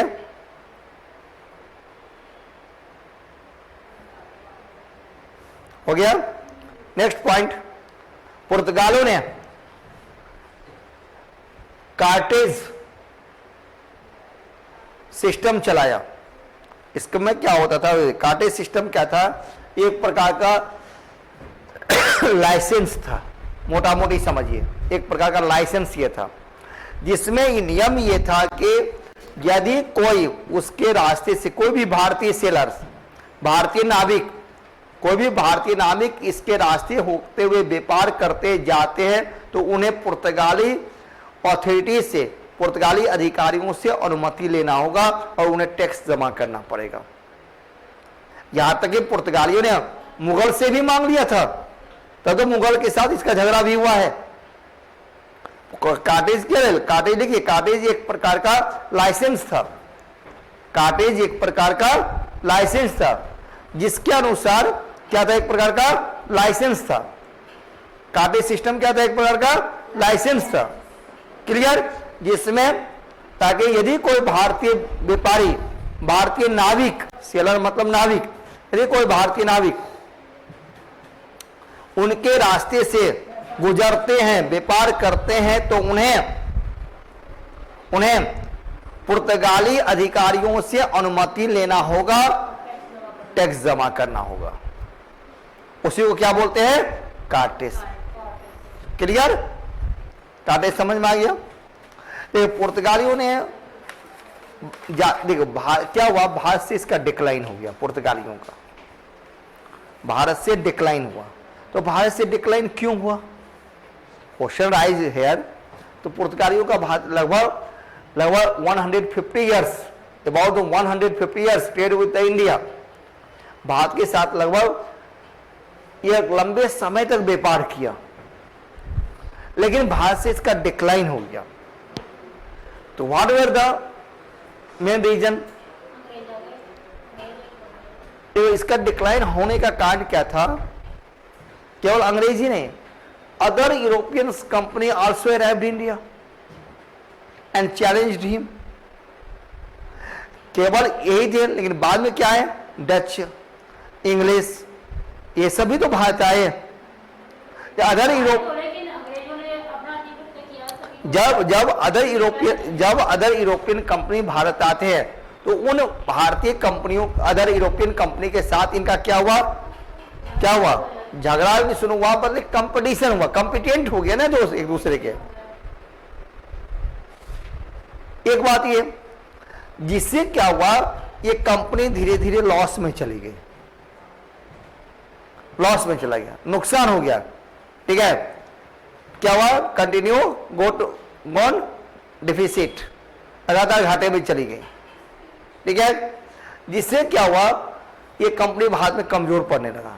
उसी टाइम क्या होता है कि ब्राजील जैसे नए colonies, discover the new colonies, Brazil discovered new colonies of Brazil, Brazil जैसे नए देशों की उपनिवेश की खोज होती है।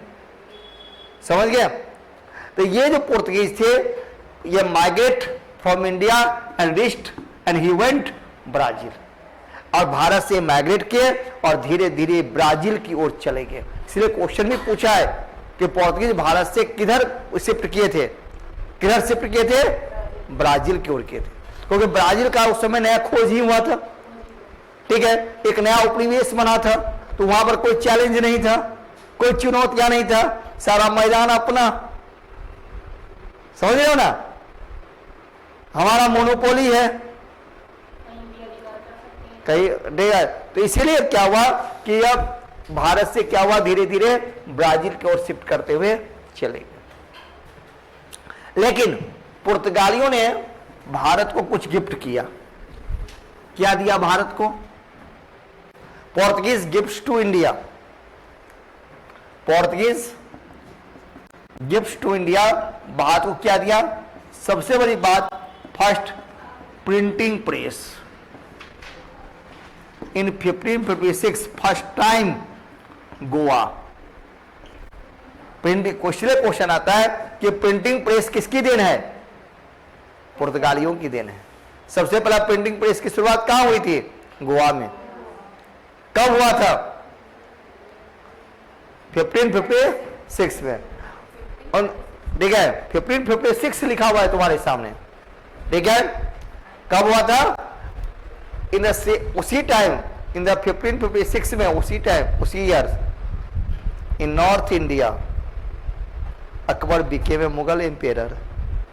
देखो, but did not accept a new technology.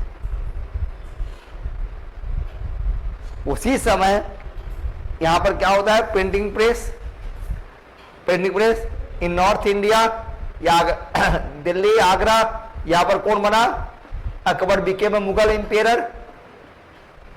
Under the guardianship Bairam Khan, है कि नहीं?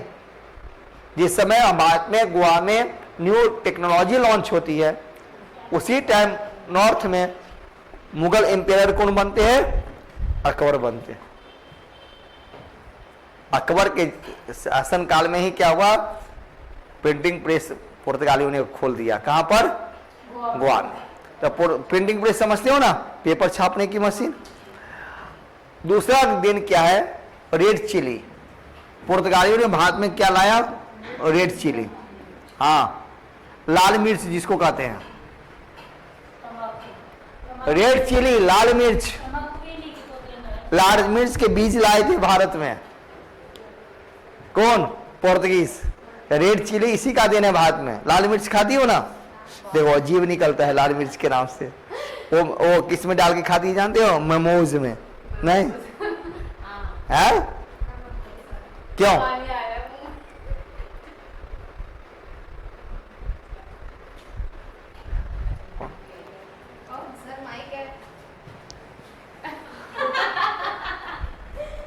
ठीक है, वीडियो भी ऐसा आपने ऐसे किया। कोई बात हो गया। और सेकेंड पॉइंट लिख लो, next point, the cultivation of tobacco and potato, tobacco, potato and opium, and converted as a cash crop, and converted as a cash crop, यानी commercialised agriculture, commercialisation of tobacco potato, opium, etcetera, इनको किसमें convert कर दिया? Commercialise कर दिया। Commercialise cultivation. Commercialisation का मतलब क्या होता है? अरे भैया कैश क्रॉप्स, कैश क्रॉप मतलब क्या होता है? नगदी फसल के रूप में इसको परिवर्तित किया है। नगदी फसल किसको कहते हैं? अल्लाह, नगदी फसल किसको कहते हैं?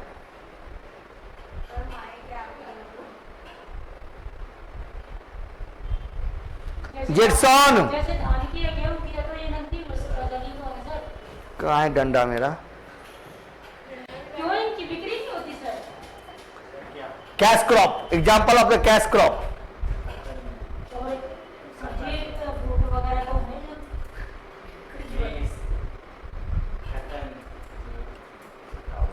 ठीक है, टी, कॉफी, ठीक है, ये सब क्या है? कैश क्रॉप, नकदी फसल। एक होता है खरीफ, धान, धान, गेहूं, ये सब क्या है? खरीफ। हाँ, तो खरीफ फसल की पैसा अधिक कौन दे रहा है? कैश। क्यों नाम दिया कैश क्रॉप? नकदी फसल, अधिक वैल्यू, डिमांड। अब डिमांड जिसका अधिक होगा, वैल्यू जिसका होगा, जिसमें हम अधिक पैसा कमा सकते हैं। जिस 1 किलो चावल बेचो, 1 किलो कॉफी बेचो, किसमें पैसा अधिक आएगा? या चाय बेचे, उसमें आएगा। ठीक है, और डिमांड भी उसके अधिक है। चाय की फॉर एग्जांपल बता रहा हूं, टी की डिमांड अधिक भी है, कॉफी की डिमांड अधिक भी है। अब सर्दी का भी मौसम आ रहा है, बिना कॉफी पिए कोई रहेंगे नहीं। बहुत ठंडा, एक कप कॉफी पिला दो, साथ में पकौड़े हो जाए तो भी ठीक है। ठीक है, कोई बात नहीं। हाँ हाँ, कोई बात नहीं। तो वही तो इसीलिए इसका नाम दिया कैश क्रॉप। ठीक है, ओपियम, ओपियम मतलब हफीम। हाँ, तंबाकू। ठीक है, तो इसको कन्वर्ट किस में किया है? कैश क्रॉप में, नकदी फसल में। कॉमर्शियलाइज्ड एग्रीकल्चर, कॉमर्शियलाइज कल्टीवेशंस, समझे ना? कॉमर्शियलाइजेशन किया। हाँ,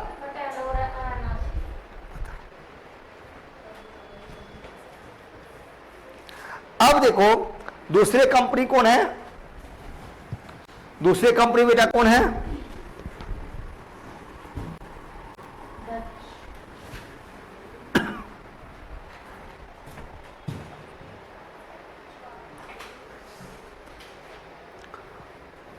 डच। डच, ठीक है, द डच कंपनी। ठीक है, जिसको आज हम लोग क्या बोलते हैं? क्या बोलते हैं आज? ठीक है, Holland, Dutch people called Holland. देखो अब डच के बारे में थोड़ा बैकग्राउंड समझिए। Before 1581, first edition, before 1581, Dutch was a colony of Spain. Before 1881, Dutch was a colony of Spain. Okay, but later it rebelled and became the independent from the Spain. Okay, the Dutch was also an excellent seller. Dutch was also an excellent seller. All those conditions were favored for the Dutch to trade with the India. समझ रहे हो बात को? यानी before 1581 से पहले Dutch जो था वह स्पेन का एक उपनिवेश था, एक कॉलोनीज थी।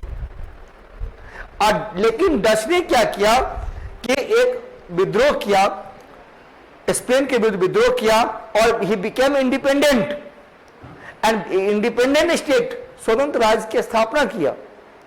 बिकॉज मैंने क्या कहा, ही वॉज ए गुड सेलर, बहुत अच्छे नाविक ये लोग थे।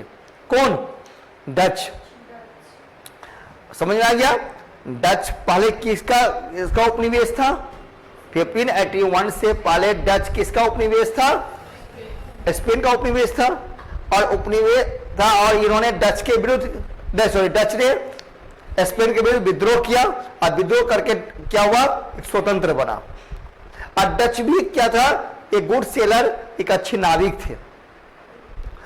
अब क्वेश्चन होता है कि स्पेन से कब अलग हुआ डच? कब हुआ? 1581 में स्वतंत्र बना।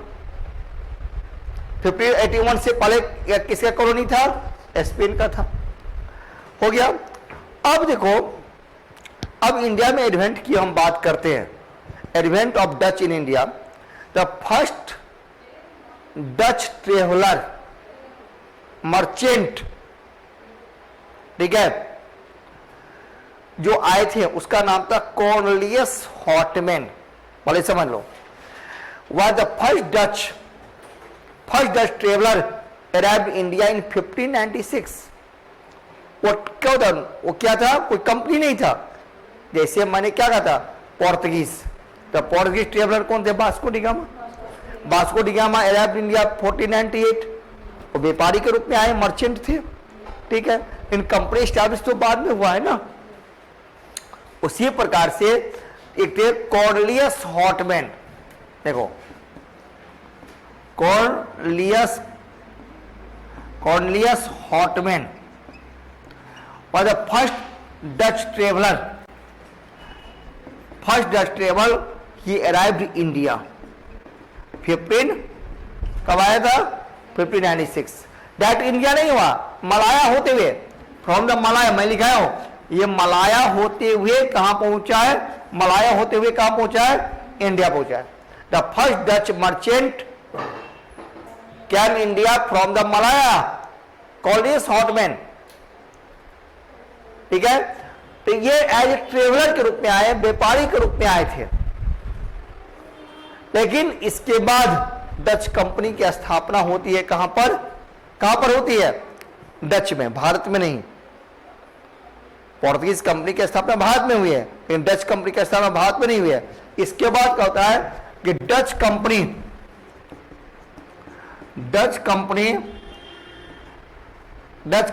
Setup at Dutch in 1602। कहां पर हुआ? डच में हुआ। पहले समझ लो। Then in 1605 Dutch factory arrived India. Company established कब हुआ? अराइव्ड इंडिया कब आया? ठीक है। इसके भी आने का इंडिया में कहां पर आया? मसूलीपट्टनम। बेटा मसूलीपट्टनम कहां पर है? मसूलीपट्टनम कहां पर है? मसूलीपट्टनम कहां पर है? कहां पर? यहां पर। कहां पर है? आचार्य एजुकेयर में, क्लासरूम में। हाँ हाँ, हमारे बोर्ड पर ही तो है। तमिलनाडु के आसपास ब्लॉक कर दिया जाए।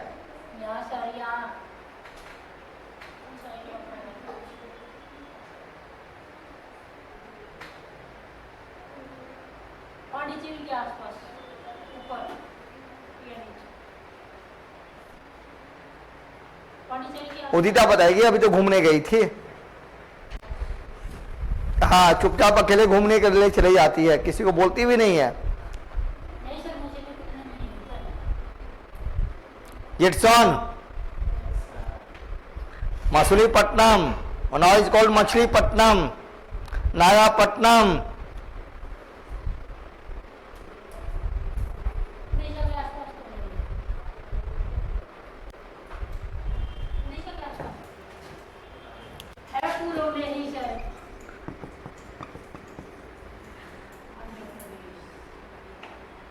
समझ में आया? यहां पर इन्होंने मसूलीपट्टनम में अपनी पहली फैक्ट्री सेटअप किया, ठीक है। आज देखो, अब कंपेयर करो ब्रिटिशर्स जो आए, सॉरी पोर्तुगीज जो आए थे कहां पर? कालीकट, बे ऑफ बंगाल यहाँ पर, इंडो ओशियन यहाँ पर इसलिए कैप्चर किया इन्होंने, ठीक है। ये कहाँ पर आया, मछलीपट्टनम यानी कि सॉरी बे ऑफ बंगाल में आया। ये अरबियन सी इधर आए थे, ये कहाँ पर आया, बे ऑफ बंगाल में आया, समझे ना। तो मछलीपट्टनम में इन्होंने अपने पहले कंपनी स्टैब्लिश किए, लेकिन उससे पहले समझो, पहले एक मिनट समझ, Dutch company setup 1602 and in 1602 the Dutch defeated the Portuguese near the Bentum, Indonesia. Indonesia में उसको पराजित किया है, इंडोनेशिया होते हुए भारत आया है, कौन, डच। लिख लो ये, इन 1602 the Dutch defeated Portuguese near Bentum, bantam कहां पर है, कहां पर है, इंडोनेशिया में पराजित किया। एंड देन इंडिया, ये 1602 में डचों ने बेंटम इंडोनेशिया में पुर्तगाली को पराजित कर किया। उसके बाद 1605 ईस्वी में वो भारत आया। 1602 ईस्वी में इंडोनेशिया के पास, इंडोनेशिया में बेंटम नामक स्थान पर, बेंटम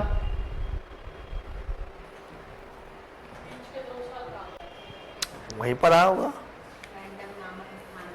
पुर्तगालियों को पराजित किया। अब देखिए, जब भारत आया तो भारत आने के लिए उसको बहुत सारे अधिकार मिले, डच वहां पर मिला दिया गया था। अब उसको मैं समझा देता हूं, मिटा दे। देखो, जब डच भारत आए थे तो उसको बहुत सारे राइट्स मिला, बहुत सारे अधिकार मिला। Dutch company was granted the right, Dutch company was granted the right, क्या क्या राइट्स, राइट्स क्या क्या था, कौन कौन सा अधिकार, rights of, granted the rights of to carry the trade. उद्देश्य क्या था, क्या करने के लिए भारत, to right the carry of trade, और मैं हिंदी में लिखा दूंगा, the carry of trade. Second point, acquired territories, acquired territories, acquired territories. Third, conclude treaty, झगड़ा भी हो सकता है ना, व्यापार करेंगे तो एरिया भी चाहिए, एरिया चाहिए तो लड़ाई भी हो सकता है, इसलिए क्या, conclude treaty, conclude treaties. And fourth, 45 places, किलेबंदी करना, 45 प्लेसेस, ठीक है। लिखो, भारत में डचों को निम्नलिखित अधिकार मिले, निम्नलिखित अधिकार मिले। पहला, व्यापार, टू कैरी द ट्रेड, व्यापार, व्यापार करना। दूसरा,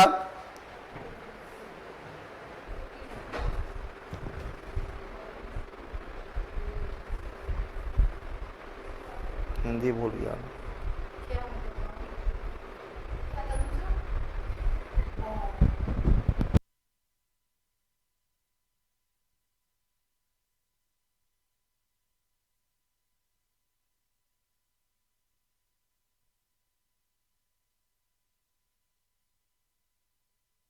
क्षेत्र, टेरिटरीज मतलब क्षेत्र हो गया, क्षेत्र पर अधिकार। हाँ, टेरिटरीज मतलब वही होता है, टेरिटरीज मतलब क्षेत्र, एरिया। एंड तीसरा, संधि, संधि एवं समझौते, संधि एवं समझौते। और चौथा, किलेबंदी, संधि एवं समझौते करना, झगड़ा नहीं होगा। अब किसी एरिया पर एक्वायर करोगे तो झगड़ा नहीं होगा, झगड़ा हुआ तो संधि समझौता नहीं करोगे कि मारपीट करते रहोगे हमेशा। हाँ, 45 प्लेसेस यानी किलेबंदी, किलेबंदी। क्या क्या डाउट है ओम जी, क्या नहीं बोलते इंडियन टेरिटरी, क्या बोलते हैं? भारतीय राज्य क्षेत्र बोलते हैं कि नहीं? टेरिटरी बोलते हैं, राज्य क्षेत्र नहीं होता है, क्या होता है? तो हाँ, 4.45 प्लेसेस किलेबंदी करना, किलेबंदी होगा, ये करने के लिए भारत आया था। और पहले डच कंपनी स्थापित कहाँ हुई? डच में। उद्देश्य क्या था भारत में? एम क्या था भारत में? मेन एम क्या था? ट्रेड एंड कॉमर्स, व्यापार वाणिज्य करना। देखो एक बात जान लें कि पोर्तुगीज भी ट्रेडर्स था, ये भी ट्रेडर्स थे। The Dutch paid more attention to trade in India, neither took interest nor interfere in the politics of India. ये बात ये भी जान लें, अभी मैं क्लियर कर देता हूं। The Dutch paid the more attention only on trade in India, neither took interest nor interfered not interfered in Indian politics. ठीक है, डचों ने अब भारत में व्यापार पर ही ध्यान दिया, भारत के राजनीति में कभी भी उन्होंने हस्तक्षेप नहीं किया, ना उसकी कोई रुचि थी। लेकिन the Dutch paid the more attention to trade in India, neither took interest nor interfered in the politics of India. भारत में डचों के का उद्देश्य सिर्फ व्यापार था, उन्हें व्यापार पर ध्यान दिया। उन्होंने डचों ने कभी भी भारत के राजनीति में हस्तक्षेप नहीं किया और ना कोई भारत के राजनीति में उसे रुचियां थी। ठीक है, ना उसके क्या थे? रुचियां थी, ना इंटरेस्ट था। इसलिए उसका मुख्य उद्देश्य क्या था भारत में? सिर्फ व्यापार। इसलिए मैंने लिखा more attention paid only on trade. अब देखिए, अब देखो कंपनी आया, कंपनी स्टैब्लिश, फैक्ट्री स्टैब्लिश भी हो गया। अब देखो इन 1610, अब चलते चलो आगे बढ़ो। इन 1610, पहले इंग्लिश में लिखो 1610, Portuguese Dutch factory setup Pulicat,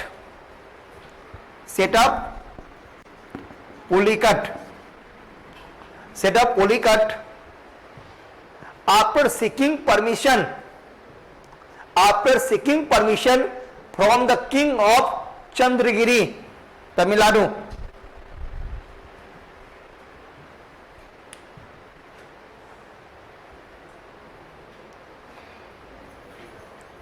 Okay, after seeking permission from the king of Chandragiri and fortified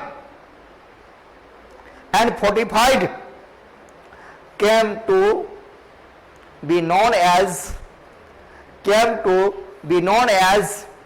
Fort Galderia। क्या नाम रखा इसका? फोर्ट, इस किले का नाम क्या रखा? Fort गैल्डेरिया,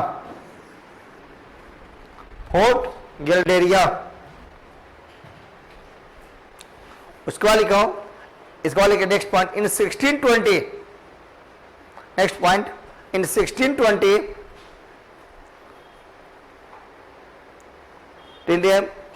Dutch factory set up at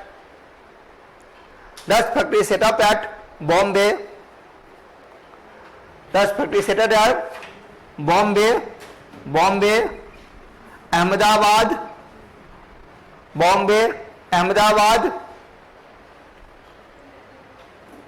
Burhanpur,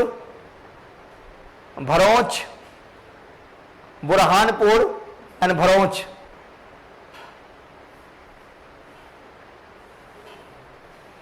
इन बंगाल, देखो कंपनी फैलती जा रहा है company. In Bengal Pipli,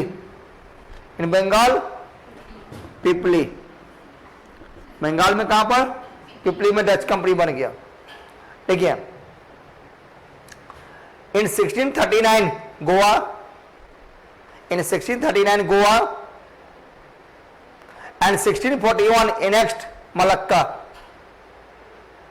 and 1641 annexed Malacca. Okay, Malacca annexed Malacca.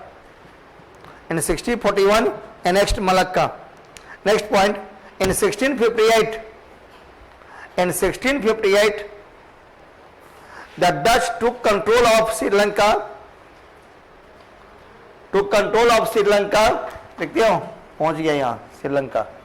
Control of Sri Lanka by ending Portuguese influence.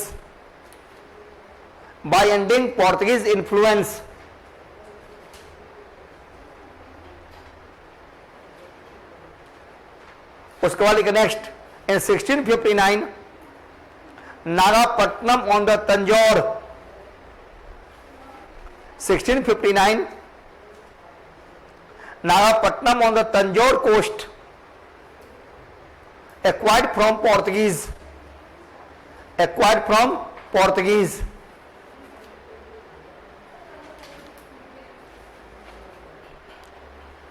हो गया. हिंदी में लिखना है, लिख लो. 1610 ईस्वी में पुलिकट में चंद्रगिरी के राजा से अनुमति लेकर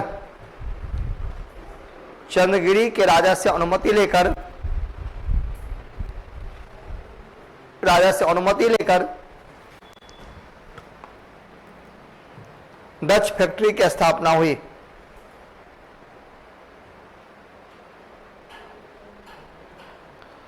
और वहीं पर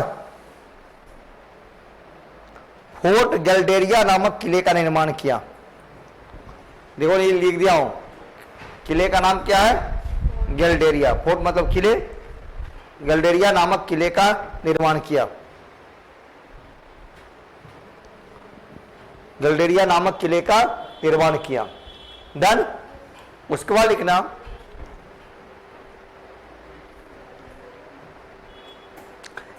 हो गया. इन 1620 डचों ने अपनी फैक्ट्री बॉम्बे, कहां पर?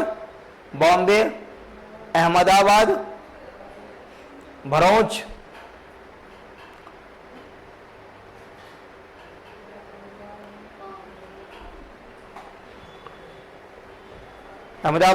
भरूच, बुरहानपुर में स्थापित किया.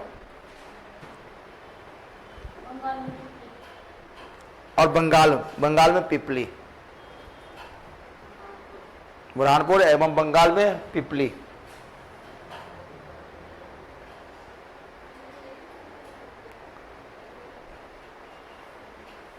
(1639) में 1639 में गोवा में 39 में गोवा में. 1641 मलक्का.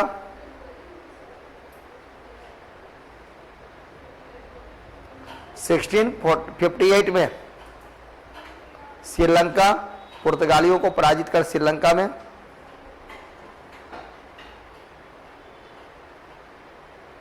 और 1659 में पुर्तगालियों से छीनकर नागापट्टनम 59 नागापट्टनम तंजौर में.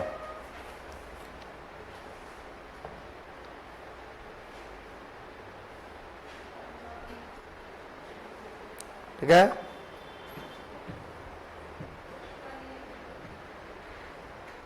डच ने बंगाल में भी अपना एक किला बनाया था. डच बिल्ट ए फोर्ट गुस्तावस. फोर्ट का नाम क्या था यहां पर जो बनाया था? गुस्तावस. VUS गुस्तावस नामक किला का निर्माण कहां पर? बंगाल के चिनसूरा में किया. बंगाल के चिनसूरा में किया था. हाँ. देखो, डचों का अंग्रेजों के साथ यूरोप में युद्ध हो रहा था. यूरोप में क्या हो रहा था? यूरोप में डच और इंग्लिश की युद्ध हो रही थी. ठीक है. डच और भारत में फ्रेंच और डच भारत में फ्रेंच एंड डच के बीच युद्ध हुआ, स्ट्रगल इंडिया यूरोप सब जगह हुआ था। हुआ क्या, एक संधि होती है रिजविक, यूरोप में एक रिजविक की संधि होती है, यूरोप की बात है तो यहाँ आप लोग छोड़ सकते हो, उसको पढ़ने की जरूरत नहीं है। और भारत में जो भारत से मेनली एक्सपोर्ट किया, आप कहते हैं भारत से व्यापार क्या किया, व्यापार करने तो आए थे। तो Dutch mainly exported from India, Bharat से मेनली इन्होंने व्यापार क्या किया था, three goods exported from India, 3 वस्तुएं मेनली ट्रेड किया, एक्सपोर्ट किया भारत से। क्या क्या, हाँ क्या क्या, टेक्सटाइल यानी सूती वस्त्र, कॉटन सूती वस्त्र, दूसरा इंडिगो नील, जिसको हम लोग कहते हैं नील, समझते हो ना, उजाला 4 बूंदों वाला, ठीक है।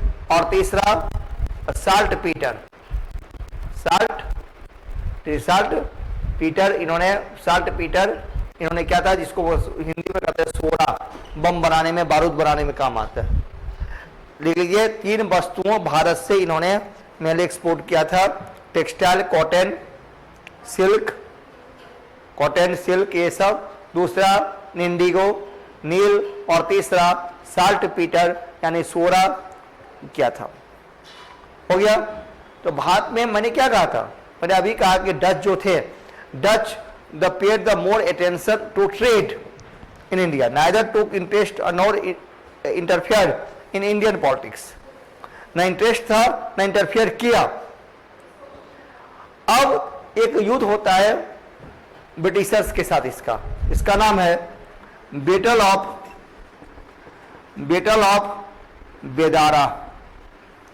बेदारा का युद्ध 1759, डच एंड इंग्लिश, किसके बीच हुआ, डच इंग्लिश में, जिसमें डचों की हार होती है, पराजय होती है, लॉस्ट पावर, बैटल ऑफ बेदारा। ऐसे युद्ध के बाद आफ्टर दिस बैटल डच का क्या होता है, trading decline from India,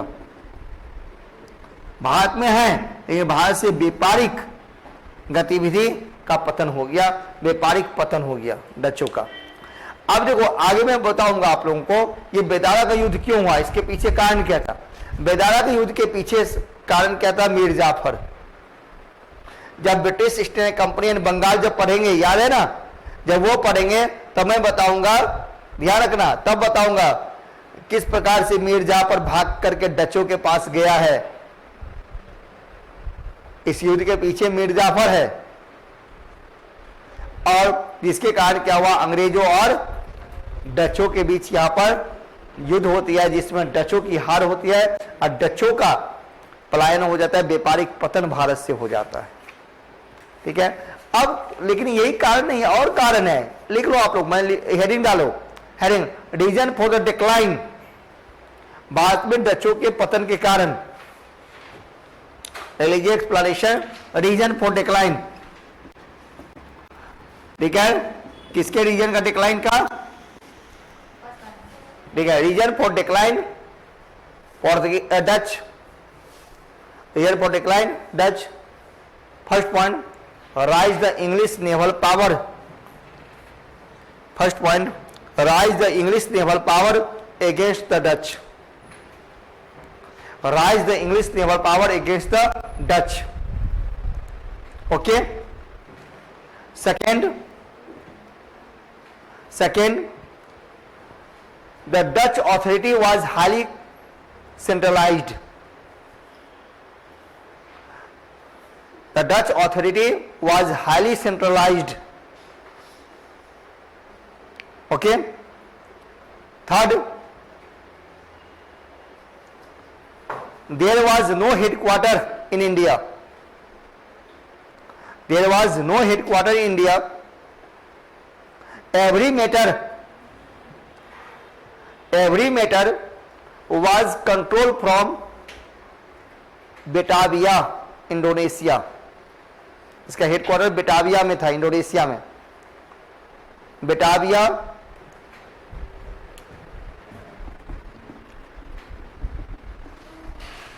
बेटाविया, Indonesia. Third, the Dutch officer of the company, यानी Dutch officers of the company became corrupt.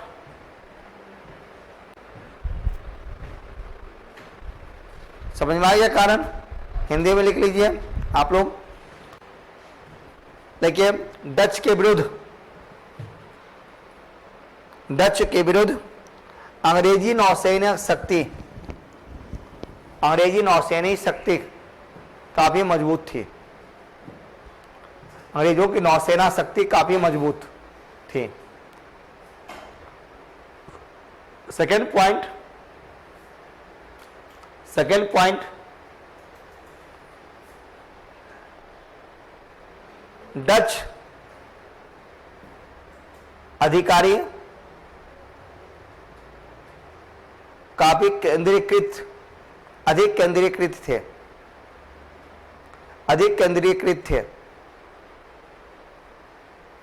अत्याधिक केंद्रीकृत थे।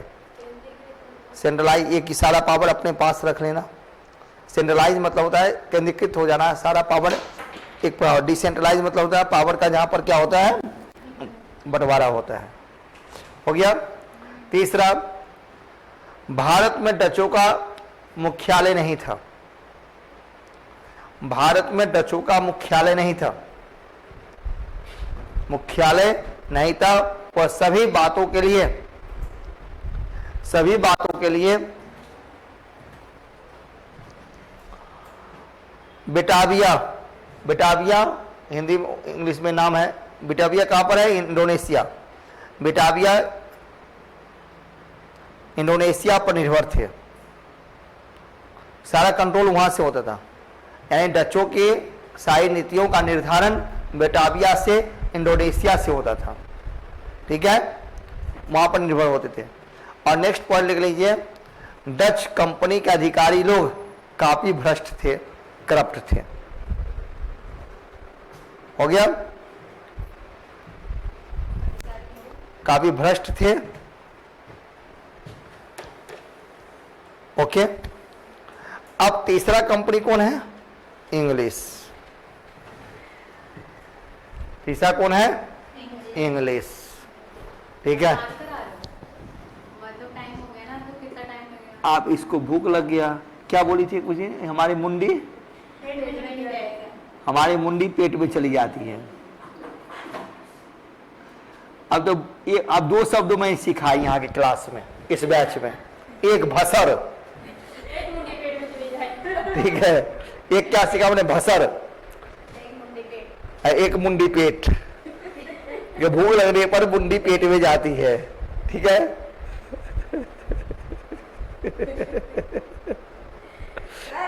हाँ, कोई बात नहीं, ठीक है, ठीक है। भसर होने दो। भसर मैंने पहले सीखा कि भसर हो रहा है मैंने, ठीक है।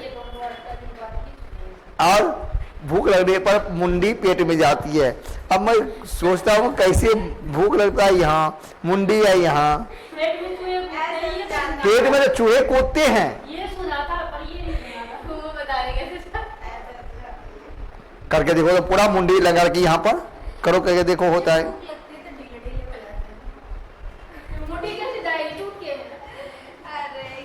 तुम्हारी भी मुंडी जाती है पेट में? नहीं। Next topic English, next class में, क्योंकि आप 3:30 से तो सेकंड क्लास है ना, 3 मुझे ही लेना है इस लोगों का, मेरा ही लगता है। अब वो बता दूंगा मैं, मैसेज आ जाएगा, आए होगा तो मैं खुद मैसेज डालूंगा, और नहीं होगा तो अपना हाथ जय जगन्नाथ। कोई छुट्टी नहीं है, मेरा कोई छुट्टी नहीं है। आपका क्लास, आपका कहीं भी क्लास से मतलब है ना, क्लास में ऑनलाइन में क्लास की तरह ही लेता हूं मैं, बोर्ड में पढ़ा के लेता हूं कि नहीं।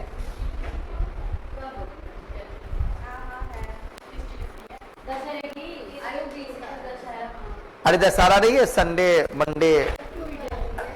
मंडे ट्यूसडे, ठीक है। नेक्स्ट क्लास क्या पढ़े? नेक्स्ट टॉपिक क्या पढ़े? इंग्लिश। ठीक है ना, इंग्लिश को हम लोग पढ़ेंगे, east India company, British east India company को पढ़ेंगे, ठीक है। एंड कंपनी यानी क्या कहते हैं, फ्रेंच, वहां पर युद्ध होगा, फ्रेंच की हार होगी, भारत का डिक्लाइन होगा। आइए सर, वेलकम।